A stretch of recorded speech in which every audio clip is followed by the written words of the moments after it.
guys, what's up? Welcome back to my channel. My name's Katie. I'm a second year PA student in Charleston, South Carolina, but since I'm on clinical rotations in year 2, I'm traveling all around. So in this video, obviously I am not in the previous locations that I've been in. I am staying in my camper outside of Wilmington, North Carolina. So I wanted to take some time to make a video today about things I wish I knew before didactic year of PA school. So since I am filming in a new environment and I don't have all of my equipment with me, please bear with me on the shadowy light. It's dark. It's getting dark at 5 p.m. now. I can't really help it, and I want you guys to have this information because I wasn't prepared for didactic year, in the fact that I didn't really know what to expect. I didn't have a ton of people to rely on, ask questions to. I had one person who was 1 year ahead of me in PA school. She's now graduated. She was actually my sorority big at Clemson. So her and I have been really close, and she was my go-to gal, but she went to a different program than I did. So I'm sure people at different programs have different advice, but this is just my advice. This is not really a reflection of my program. It's just what I feel like I wish I would have known. I have my notes on my computer. If you see me looking down, that's why. I wanted to make sure I covered all my bases here. So thanks so much for clicking on this video, and let's get into it. So the first thing I want to talk about is literally the first semester is the absolute hardest semester you're going to have in PA school, and let me tell you why. At least for our program, and I know a lot of programs like ours, you have anatomy in the summer. So not only do you have your pharmacology, physiology, you also have a huge cadaver lab anatomy class in the summer. So literally we were in anatomy class 4 hours a day and lab 2 hours a day. So that is just something you're going to have to get through.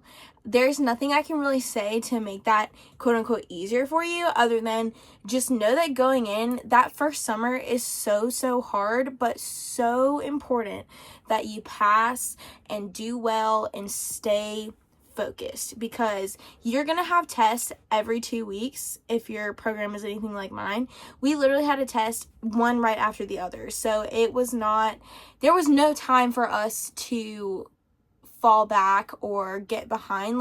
There was no getting behind. So you're gonna be studying every single day, a lot of time every day in that first semester. So just know that. But the great thing about that is that it's more memorization than understanding, in my opinion. To me, in pathophysiology and pharmacology, you have to understand how those things work to be able to memorize the content. But with anatomy, it's literally just structures. It's not anatomy and physiology, it's just anatomy. So you go into the lab, you look at things, you use your Netter flashcards. We had our notes given to us, and then I would just add notes to it. So I was reading those every single day, making flashcards, rewriting things on whiteboards. That's how I was studying, because it was memorization, not understanding. Okay, so that brings me into my next topic. There are so many study materials available for PA school at this point in time, but you need to pick a few that will work well for you rather than trying to do everything, because there's just simply not enough time. So if you like the Netter flashcards, do the Netter flashcards. As long as that's working for you, keep going for that. But you don't need to be doing Netter flashcards, something else you find online, all these other things. You need to pick 2 to 3 resources that you enjoy and that you find beneficial for you, and stick with those, know those, and don't let other people tell you that what you're doing isn't right if what you're doing is working for you. Now, if you get into a hairy situation where it's kind of not working for you, then you can look at other people's resources and things like that. But I would just say pick a few things and use those to the best of your ability until it doesn't work for you anymore. Okay, so something that I found was the most helpful is practice questions. So through our library, we had access to Exam Master, but there's plenty of other question banks out there that you can use for PA school. I know Osmosis has a few questions on there, but you have to pay for it. your school should have something for you, and if not, you can advocate for that, because we didn't have Rosh for clinical year and we asked for it and they gave it to us. So there's always that option. But I think practice questions are the best way to assess your knowledge on what you're good at, what you're not good at, and what you need to spend more time on. So I met with our Academic Success Center equivalent. They don't call it that here at my school, but they called it that at Clemson, and that just is what stuck. So anyways, I went to our Academic Success Center and met with a study coach there, and she said that the best way to do practice questions is to read the last sentence, which is the actual question, before going back and reading the vignette or the stem of the question. That has been helpful for me because it kind of like gets lost in the sauce if you start right at the beginning, and I've done that on every practice question, every exam, all the way through right now, which I'm on rotations doing EORs. So I just think it's really helpful to know like what you're looking for in the question ahead of time, instead of just reading it all and being like, what the heck did I just read? So my next tip is that you definitely can have a life outside of PA school, even in didactic year. They all say, oh, you can't have a job, you are going to have to sacrifice your social life, blah, blah, blah. Don't listen to that, because you're going to need something outside of PA school that gets you excited, makes you happy, and fills your cup back up, because PA school is the most draining thing I've ever done in my life.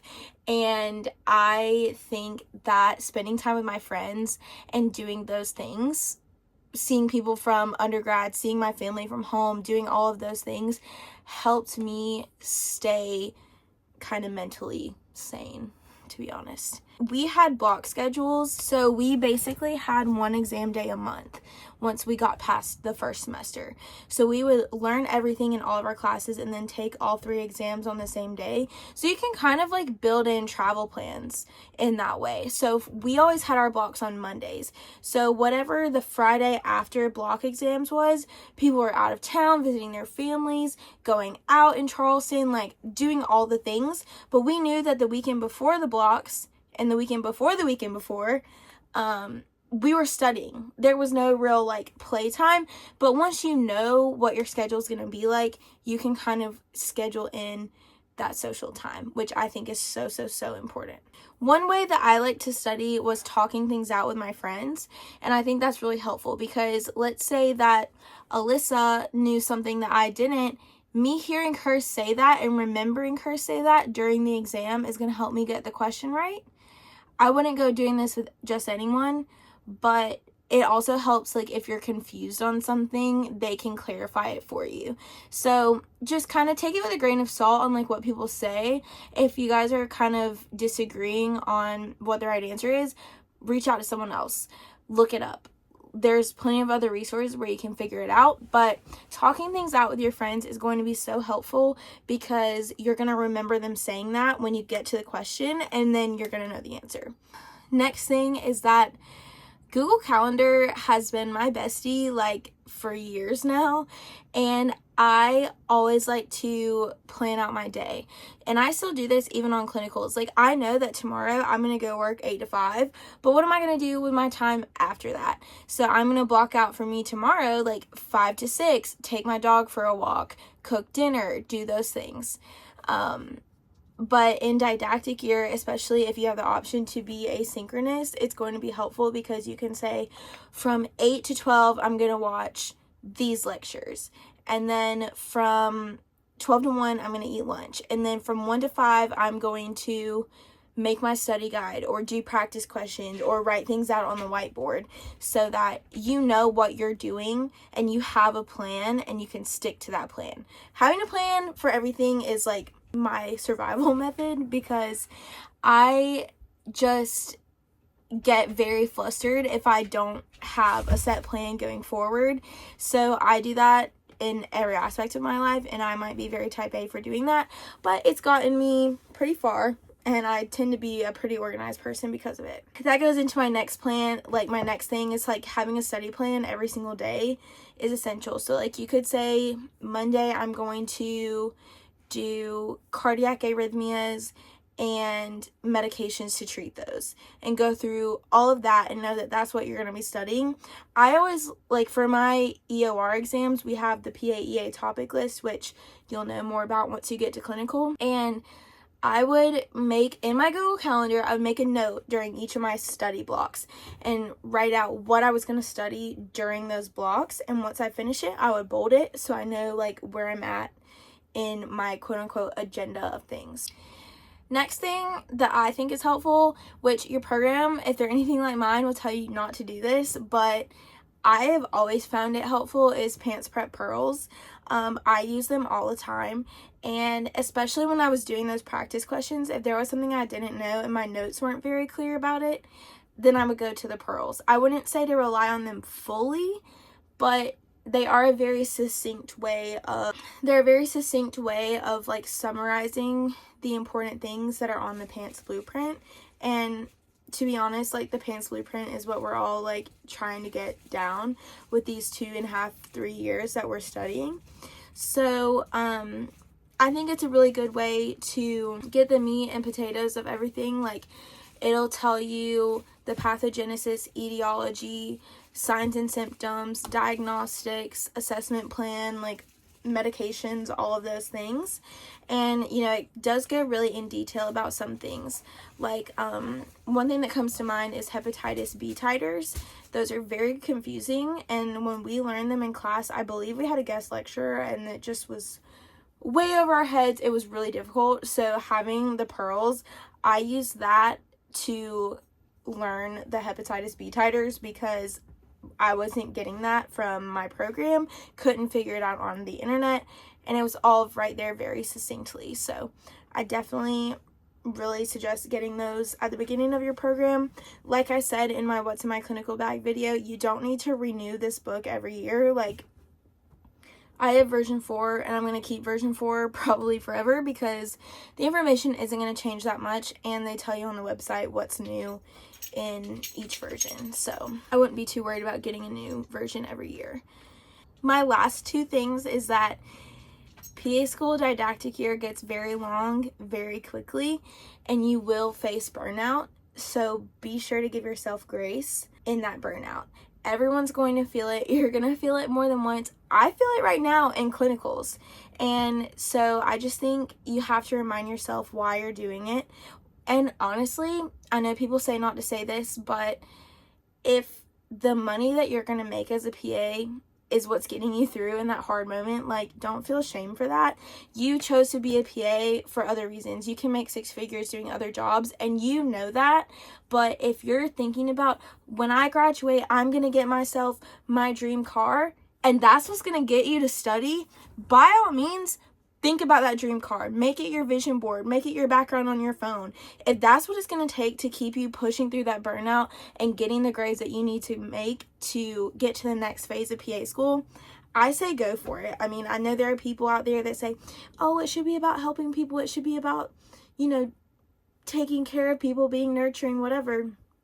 And we all have that, or we wouldn't be here. So, you know, just use what you can to motivate you, is what I'm trying to say, because the burnout is real. You need to give yourself grace. It's going to be very hard, and everybody knows that going into it.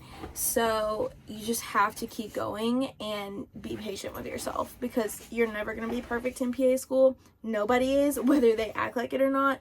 There's lots of people that I know that act like they are just the star student, and nobody is. Nobody knows it all. So just give yourself grace. And that being said, didactic year goes by so fast because you're so busy the whole time. So try to embrace those times of studying with your friends and being at the library late nights and ordering DoorDash to the library, or whatever it is that you do that you kind of get a little chuckle out of, or that makes it somewhat bearable.